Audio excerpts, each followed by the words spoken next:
Hey Heartbeats, and welcome back to UMTV Pulse. I'm Chelsea Lavelle. I'm Nate Derenbacher. And I'm Tommy Fletcher. Coming up, a stellar artist lineup on Key Biscayne. What more could you ask for? And we really get behind the scenes with a Miami-based fashion designer who works with some unexpected celebrities. We have that and a lot more coming up, but let's start by heading to Key Biscayne. That's where our team checked out the House of Creatives Music Festival. What's up, everyone? I'm here at the second annual House of Creatives Music Festival, where names such as MGMT and Alt J are playing at Virginia Key, Florida. I'm going to show you around really quick. Despite only being its second year running, the House of Creatives Music Festival seems to be drawing in locals from all over South Florida for many different reasons, food trucks being one of them. Honestly, my friend El Bagel, he owns El Bagel, so I'm looking to get, a really nice bagel and enjoy the good music and good food and good beer.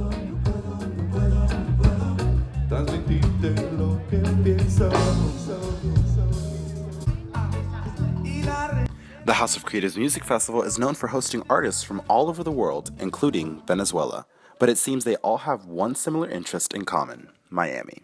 What does it feel like being here in Miami performing in front of all these people? It's great. It's beautiful. You see the ocean, it's awesome.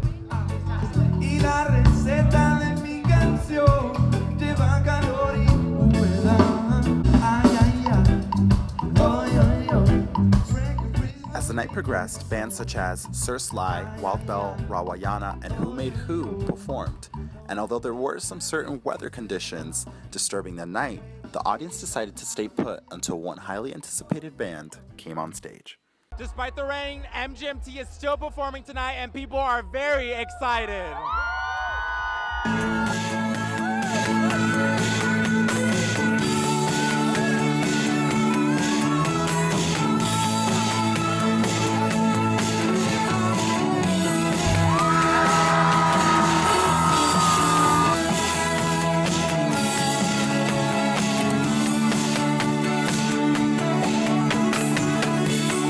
If you missed House of Creatives this year, you can anticipate on its return for next year. I'm Paul Schultz with UMTV. So Connor, I heard Taylor has a new album. She does. And I just want to know, is the old Taylor really dead? The old Taylor is dead, but whether it's the old Taylor or the new Taylor, she still can sell a bunch of albums. Here it is, Reputation, 15 songs, came out last week. It sold 700,000 copies in its first day, most of those coming from iTunes pre-orders. To put that into a little bit of perspective, Beyonce's album Lemonade sold 600,000 in its first week, and Ed Sheeran's Divide sold 650,000 in its first week. So Taylor selling more in her first day than those albums did in their first week. Now there's 15 songs on the album. There's features by Ed Sheeran, her friend Ed Sheeran, and also Future. It's a different direction for her. It's a lot more R&B, a little bit more rhythmic, but she still has those old classic Taylor songs that we love her for. So, 15 songs on the album. Who are they about? Let's toss it over to Paul at the panel with more on that. Take it away. Thanks, Connor. On this week's edition of Celebrity, or should I say Celebrity, we're going to give you guys a quick inside look on Taylor Swift's latest album. Yes, her latest album, Reputation, she shades Kanye West. But does that really surprise you? Not at all. She says he stabbed her in the back. I mean, judging from way back forever ago, whenever he came on stage and ruined her performance, I don't blame her. And she also has a new boyfriend, Joe, right? Yeah, she has a couple of songs talking about him on the album. Now, Danny, are you more of a Joe girl or a Calvin Harris type of girl? Personally, I'm definitely a Calvin Harris girl. I love Taylor Swift and Calvin together, my all-time favorite. But judging from her new song about him, I don't think they'll be getting back together. I completely agree. But that's all the time we have this week, folks. We'll see you guys next time on Celebrity. Taylor has definitely been giving off some creepy vibes lately. Yeah, totally. And that's not the only artist that's getting scary. That's right. The music scene around Miami has been getting pretty crazy, but some music festivals have started getting creative. Yeah, and one EDM festival in Wynwood makes fist pumping and raving scary with its special surprises. Let's take a look. Hi everyone, I'm Celine White, and tonight I am at the Wynwood Fear Factory Festival, which is an EDM music festival. As you can see with the stage behind me, EDM artists are coming around from around the world to play here on a stage in Miami. There are also various vendors, food trucks, and haunted houses. So let's go see.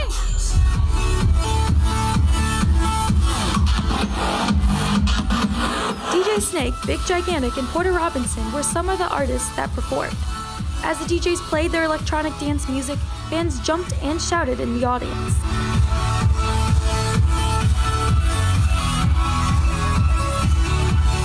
In addition to the music, the festival offered attendees a taste of Halloween through their miniature haunted houses. This is Celine White. Thanks for watching The Vibe.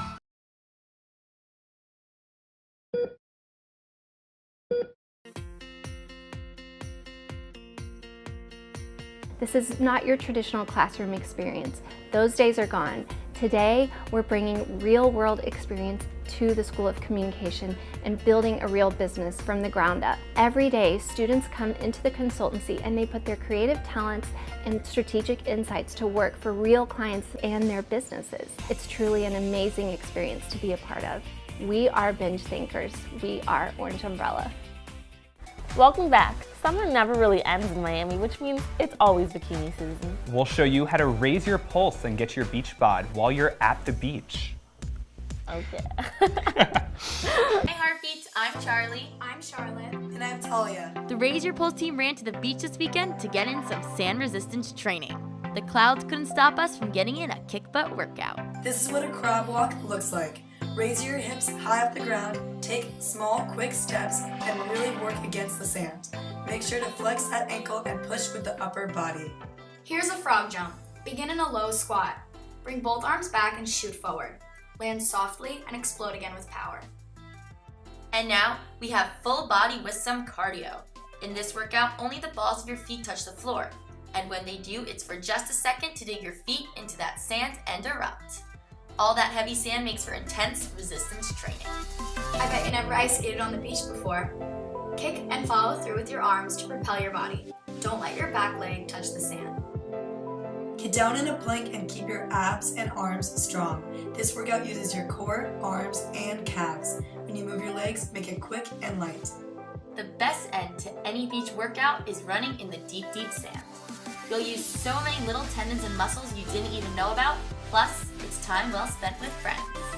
You know, a lot of athletes are huge trendsetters when it comes to fashion, like Odell Beckham, Michael Brockers.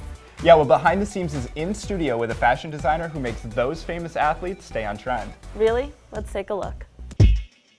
Fashion is personal. Fashion is expression. Fashion is bold. Behind the scenes. Thanks, guys. I am here in studio with Chad Johnson, who is a custom tailor. How are you today? I'm doing well. How you doing? I'm doing good. I really like your suit today. What are you wearing? I appreciate it. It's mine. It's my company's. It's called Dwayne Johnson. It's actually one of my custom suits that I custom tailored for myself. How do you feel tailoring NFL and NBA players? It's fun. It's something that I love to do. It's a true passion of mine, especially being a former athlete myself. It's kind of cool to still be tied with the sports as well. Who are your top two clients? It's gotta be Jarvis Landry and Michael Brockers. How did you get started? Wow. Always loved it. Never really knew how to get into it. Long story super short, I actually got started in it about 8 years ago. First client was Lamar Miller. He played here at UM. And after that, I just started growing from there. That's a real short version. Going into your custom tailoring, how do you brand yourself? Any and everything that I do is word of mouth and social media. I truly believe that that is the best way. I don't do business cards, I don't do any other type of marketing or things, but strictly word of mouth. What are your top two designers? Has to be first, Ralph Lauren, #1 guaranteed. Then #2 has got to be Tom Ford. Nice, I really like those. I definitely like Ralph Lauren. Oh, of course. Yeah. So thank you so much for coming in and just sharing a little bit about what you do. Appreciate it, thank you. That's all the time we have, guys. Back to you. Well, recently in Hollywood, some big names have been in the news for all the wrong reasons. Many people are coming forward with allegations of sexual assault or harassment against celebrities. It began with Harvey Weinstein, then Kevin Spacey, and more recently Louis C.K. And that's not all. It seems like more allegations come out every day. Our Natalia Rizak got reactions to these scandals from people around campus. Hey everyone, it's Natalia from The Binge. We're here on campus today to talk to students about the recent Hollywood scandals involving Harvey Weinstein and Kevin Spacey. How do you think the recent allegations against Harvey Weinstein and Kevin Spacey are going to affect the entertainment industry? Well, hopefully if this is actually a change that's not trendy, that will have a lot more representation and accountability in the entertainment industry, though I do worry with actors that things get trendy and kind of fad-like, and then things fall off. People are totally about subjects for like a month, and then no one talks about it anymore. And that's not even just an issue with like Hollywood; it's a societal issue. But I do hope that at least now women will feel empowered to say things. As an artist, it's actually really sad. I think a lot of people in the entertainment industry face a lot of issues like this. I think it just hasn't been as known lately. There will hopefully be some sort of like shifts in these gender issues and like inequalities and such. Well, I don't know. It seems like it's kind of just now everyone's kind of coming out and saying everything that they've experienced, and maybe it might make a difference. But I don't know. There's still people who are like coming up. You don't want to kind of hear that about your favorite actor, your favorite celebrity, but unfortunately it does happen. In terms of the effects on the entertainment world, I mean, I think people are just going to be much more vigilant. People are just going to be much more wary about what they're getting their kids involved in terms of entertainment. Well, looks like everyone has something to say about these scandals. I'm Natalia Ryzak, and join us next week at The Binge. You don't even have to like sports. These top 2 exciting plays will make you say, wow. Check it out on the scoreboard. Welcome to The Scoreboard. I'm your host, MJ Luander, and I'm here with Rachel Smith to take a look at 2 of this week's biggest plays, and both just happen to be football. For my top play, I couldn't help but go with the Hurricanes' epic win over Notre Dame. The Fighting Irish had entered the game ranked number 3 in the country before the Canes' victory. The stadium was absolutely electric as the Canes dominated the field. Braxton Berrios was first to score for the Hurricanes, but certainly not last. Freshman standout Trajan Bandy also had a stellar turnover turn touchdown at the end of the second quarter, allowing the turnover chain to make yet another appearance. Miami continued to break through the defense of the Fighting Irish with an ending victory of 41-8 for Miami.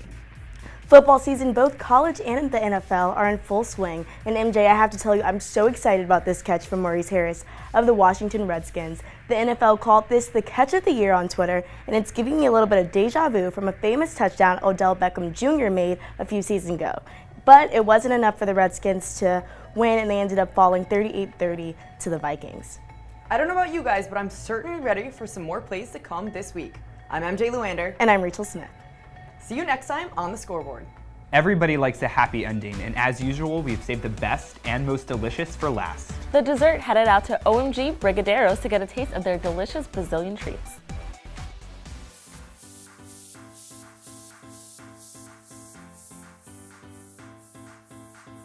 We've given you lots of reasons to say OMG this episode, but I'm gonna have to say Oh My Gosh Brigadeiros will be number 1. It's time for the dessert. Oh My Gosh first caught my eye in a Facebook video. We got viral on the internet. I think the video got 17 million views, and then the history of My Gosh started. But the video missed a huge piece of that history, the Brigadeiro. Brigadeiro is a Brazilian chocolate that the base of our chocolates are made with condensed milk, cocoa powder, and butter. I went into the kitchen with founder Luciano Brillo to see the action. We are doing the traditional Brigadeiro, which is the milk chocolate. I already put the butter melt, and now I'm adding the condensed milk. Now we're gonna be adding the cocoa powder. Now we mix everything together and takes around an hour and 20 to get the best consistency and the best texture for the Brigadeiro. And now I'm gonna show you guys, after the mess is ready, what is the step-by-step to make the Brigadeiros pretty for you guys. So let's check. The process starts where we have the chocolate on the pan, and then we scale one by one. Since the chocolates are here, which means that they have the correct weight to roll and to be adding the sprinkles. And then we roll again, and then we put on the paper cups. And after the paper cups, they goes to the tray, and then we seal the tray. After seeing how they're made, I couldn't help but try one myself. That's the Oh My Gosh, which is our signature flavor. Milk chocolate with a feeling of condensed milk and crunchy chocolate pearls. Let's see how it goes. Yeah.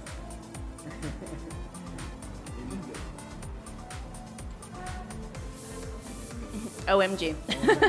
That's all the time we have today for the dessert. I'm gonna sit here and enjoy my coffee, and I'll see you guys next time. That's all the time we have for today. Make sure to follow us on social media at UMTV Pulse. Thank you guys so much for watching. We'll see you next time.